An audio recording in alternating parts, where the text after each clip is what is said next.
भारत और पाकिस्तान के बीच 4 दिनों तक संघर्ष चला। भारतीय सेना ने बताया कि 6-7 मई की दरमियानी रात चलाए गए ऑपरेशन सिंदूर के तहत पाकिस्तान में मौजूद आतंकवादी कैंपों पर हमले किए गए। भारतीय सेना ने कुल 9 ठिकानों पर हमले करने की बात बताई। वहीं पाकिस्तान ने इसे एक्ट ऑफ वॉर बताया और कहा कि उन्हें जवाब देने का पूरा अधिकार है। चर्चा इस बात पर हो रही है कि 4 दिनों तक चले इस संघर्ष में किसका कितना नुकसान हुआ। पहले भारत की बात की जाए तो भारत सरकार के पत्र सूचना कार्यालय यानी PIB ने ऑपरेशन सिंदूर को लेकर एक प्रेस रिलीज जारी की है। इसके मुताबिक 9 आतंकी शिविर नष्ट किए गए और 100 से ज्यादा आतंकवादी मारे गए। प्रमुख आतंकी कमांडर जैसे यूसुफ अजहर, अब्दुल मलिक रऊफ, मुदस्सिर अहमद की मौत हो गई। भारत एक ही ऑपरेशन में परमाणु शक्ति वाले देश पाकिस्तान के 11 एयरबेस पर हमला करने वाला पहला देश बना। पाकिस्तान की वायुसेना की 20% संपत्ति नष्ट कर दी गई। भोलारी एयरबेस को भारी नुकसान हुआ और स्क्वाड्रन लीडर उस्मान यूसुफ की मौत हुई। वहीं दूसरी तरफ भारत की सैन्य कार्रवाई के बाद पाकिस्तान के विदेश मंत्री इसहाक डार ने पाकिस्तान की संसद में बयान दिया कि पाकिस्तान की एयरफोर्स ने भारत के 5 फाइटर जेट मार गिराए थे। इनमें 3 रफाल विमान शामिल हैं। पाकिस्तान का दावा था कि उन्होंने हमले की रात 70 से ज्यादा ड्रोन को भी निशाना बनाया था। हालांकि भारत की तरफ से एयर मार्शल AK भारती ने पाकिस्तान के दावे पर कोई स्पष्ट प्रतिक्रिया नहीं दी और न ही रफाल के नुकसान की बात मानी। पाकिस्तान सेना ने कहा कि जवाबी कार्रवाई में उनकी तरफ से भारत के 26 सैन्य ठिकानों को निशाना बनाया गया था।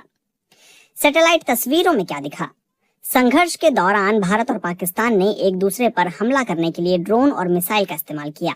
अमेरिकी अखबार न्यूयॉर्क टाइम्स की रिपोर्ट के मुताबिक पाकिस्तान के शहर कराची से 100 मील से भी कम दूरी पर स्थित भोलारी एयरबेस पर भारत के रक्षा अधिकारियों ने कहा कि उन्होंने एक विमान हैंगर पर सटीक हमला किया था। तस्वीरों में हैंगर जैसी दिखने वाली जगह पर स्पष्ट क्षति दिखाई दे रही है। इसी तरह रिपोर्ट में नूर खान एयरबेस और सरगोधा एयरबेस को नुकसान दिखाने वाली सैटेलाइट तस्वीरें भी शामिल हैं। वहीं पाकिस्तान ने 2 दर्जन से ज्यादा भारत के सैन्य प्रतिष्ठानों और ठिकानों को निशाना बनाने का दावा किया था।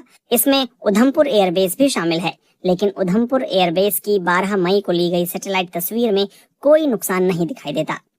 हासिल क्या हुआ? इस पर रक्षा मामलों के जानकार जॉन स्पेंसर का मानना है कि सिर्फ 4 दिनों की सोची समझी सैन्य कार्रवाई के बाद भारत ने एक बड़ी जीत हासिल की। ऑपरेशन सिंदूर ने अपने रणनीतिक उद्देश्यों को पूरा किया और उससे भी आगे निकल गया।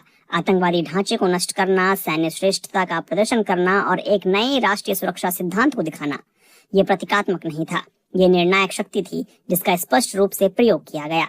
वहीं सामरिक मामलों के जाने माने विश्लेषक ब्रह्मचेलानी संघर्ष विराम को एक रणनीतिक चूक के रूप में देखते हैं। वो कहते हैं कि अगर पाकिस्तान को सैन्य संघर्ष में बढ़त मिल जाती तो वह बिना किसी हिचकिचाहट के अपनी बढ़त का फायदा उठाता और भारत के लिए निर्णायक और संभवतः अपमानजनक परिणाम की मांग करता। इसके उलट भारत ने युद्ध विराम पर सहमति व्यक्त की, ठीक उसी समय जब उसके सशस्त्र बलों ने बढ़त हासिल कर ली थी। हालांकि ये कदम भारत के संयम या कूटनीतिक गणना को दर्शाता है, लेकिन इसे रणनीतिक चूक के रूप में देखे जाने का भी जोखिम है। लंदन स्थित किंग्स कॉलेज में सीनियर लेक्चरर वाल्टर लैडविक कतर के मीडिया संस्थान अल जजीरा से कहते हैं कि ताजा संघर्ष ने पाकिस्तान को कश्मीर मुद्दे का अंतर्राष्ट्रीयकरण करने का मौका दिया है, जो उसका दीर्घकालिक रणनीतिक लक्ष्य रहा है।